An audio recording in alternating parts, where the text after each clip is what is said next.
Salut ma gang adorée, mes amis fans de littérature.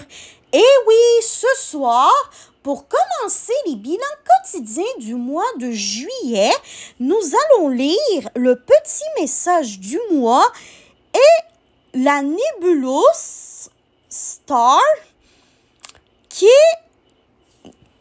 nous fait parvenir ce petit message.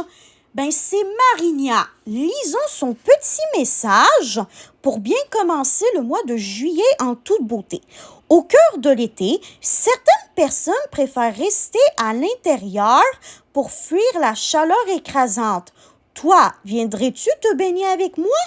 Oh, certainement! Et vous aussi, est-ce que vous aimeriez beaucoup vous baigner avec Marinia si elle existerait dans la vraie vie? N'hésitez pas à écrire ça dans les commentaires. Je me sens si bien dans l'eau et je n'échangerai cette sensation de légèreté pour rien au monde. Moi aussi, Marinia, j'aime beaucoup l'eau comme toi.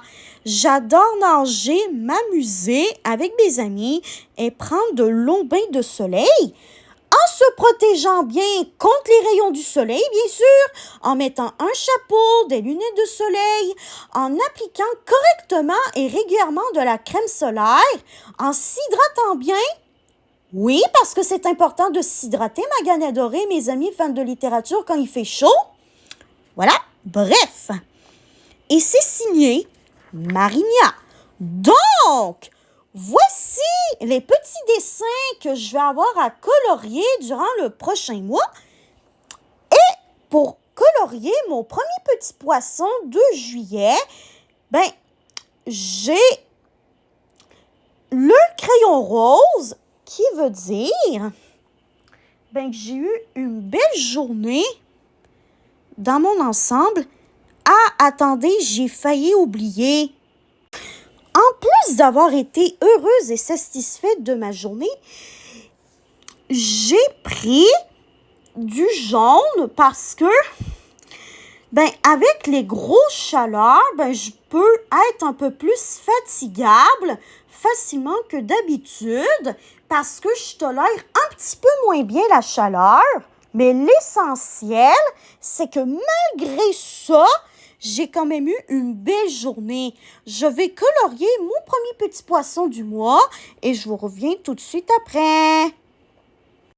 Et voilà comment j'ai colorié mon premier petit poisson du mois. Et maintenant, je vais vous indiquer ici quel a été le premier meilleur moment de ma journée du mois de juillet et je vous reviens tout de suite après. Voici ce que j'ai écrit.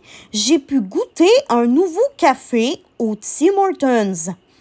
En fait, le Tim Hortons, c'est une chaîne de café qui est disponible au Canada, donc y compris le Québec, ainsi qu'aux États-Unis. Oui, il y a même des Tim Hortons aux États-Unis, même si c'est principalement le Starbucks et autres restaurants américains qui battent le Tim Hortons.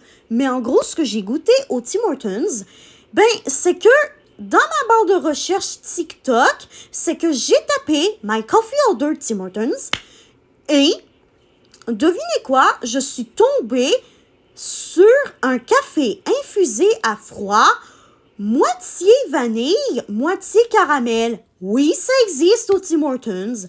Ma mère, elle m'avait dit, ça existe juste au Starbucks, me semble. J'ai dit, non, maman, il y a aussi ça au Tim Hortons. Donc, j'ai pris ça au Tim Hortons et devinez quoi? C'est décadent. Vraiment, je vous le dis, pour ceux et celles qui sont vraiment fans de café sucré, comme moi, n'hésitez pas à vous procurer ça au Tim Hortons parce que c'est un café qui est quand même sucré, mais qui n'est pas trop cher non plus. Parce que oui, contrairement au Starbucks, où ce que c'est des cafés vraiment fancy, avec des ingrédients fancy, au Tim Hortons, même s'il y a quelques boissons qui sont fancy, au moins il y a des ingrédients qui sont abordables dans les cafés du Tim Hortons. Donc, voilà! Oups! J'espère que le premier bilan quotidien du mois de juillet vous aura plu. Demain, on va faire le bilan quotidien du 2 juillet 2026. Et bye bye, ma gagne adorée, mes amis fans de littérature. Je vous aime tous et toutes. Bye bye, on se revoit demain soir.